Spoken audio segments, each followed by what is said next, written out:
Loving you did not remain light.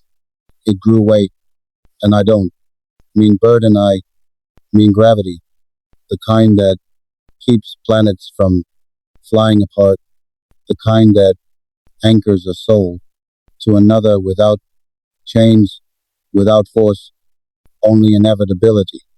There is a moment in love when infatuation stops carrying you and choice steps in, a moment when staying becomes deliberate, when you see the full weather of another person, their storms, their droughts, their seasons of silence, and you do not turn away.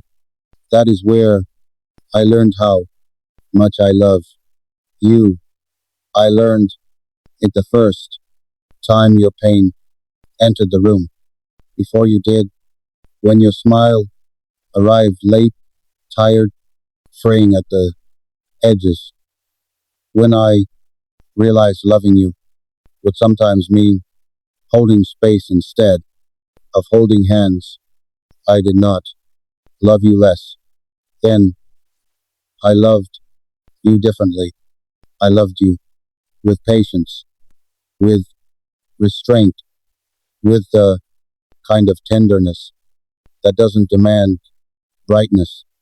I learned the sound of your quiet, the way your voice lowers when the world has been loud, the way you retreat inward, not because you are distant, but because you are processing something too heavy to carry aloud. And instead of feeling shut out, I felt invited. Because loving, you taught me that intimacy is not constant closeness. It is understanding distance without mistaking it for absence. You showed me that love is not proven by how loudly we declare it, but by how gently we handle each other when words failed. There were days I loved you through waiting, through unanswered questions, through the ache of not knowing what tomorrow would demand from us. And every time I discovered something unsettling and beautiful, my love did not shrink under uncertainty. It expanded. It learned endurance. I loved you when it was easy to be adored. And then I loved you when you were difficult to read, when you were tangled in your own thoughts, when you were trying to carry everything alone. I loved you not as a rescuer, not as a savior, but as a witness, someone who stays and says, I see you. I am not afraid of what I see. You began to feel like a long road instead of a moment, like something my soul could walk on without worrying where the end was. And in return, you held me in ways I didn't know I needed. You did not rush my healing. You did not demand my best days. You sat with my contradictions, my fears, my half formed hopes, and you did not flinch. You taught me that love can be steady without being boring, that devotion can be quiet and still shake the ground. I began loving you in the language of commitment, not promises spoken out loud, but patterns that repeated themselves until they became truth. The way you showed up, the way you remembered, the way you stayed consistent, even when emotions fluctuated. That is when love stopped feeling like something that could disappear. Overnight, it settled into my life, became furniture, became foundation. I realized I was no longer asking, do I love you? But instead wondering, how did my life ever function?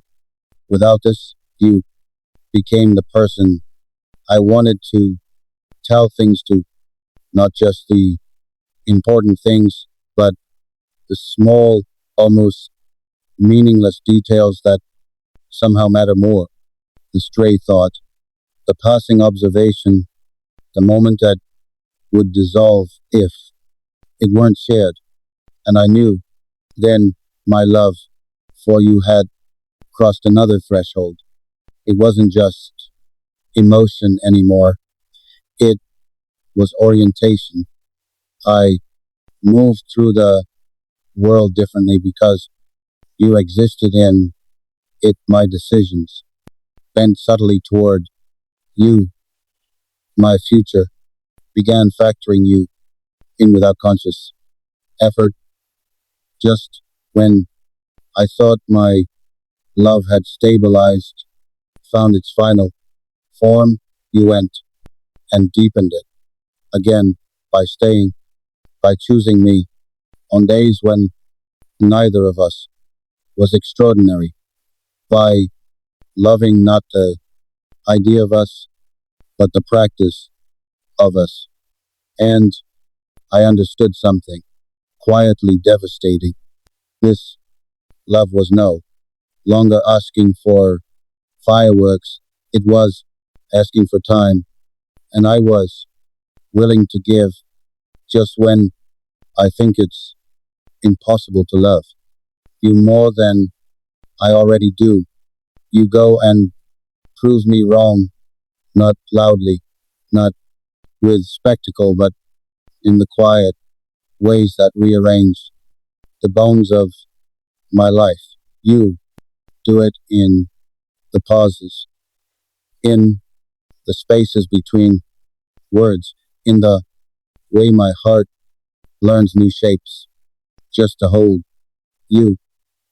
I used to think love was a fixed thing, a cup that could be filled to the brim, a sentence that eventually reaches its period, a fire that burns until it finds its ash.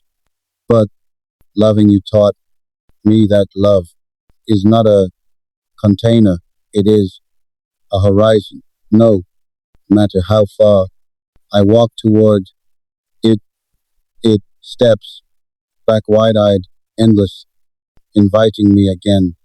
I remember the first version of us, how fragile it was, how unsure, like a hand hovering inches above another, afraid of the miracle of contact.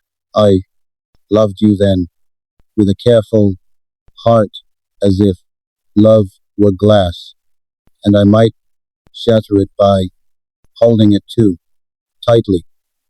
I memorized your edges. I learned your laughter. I carried your name softly, like something sacred I hadn't earned yet. I thought, this must be it.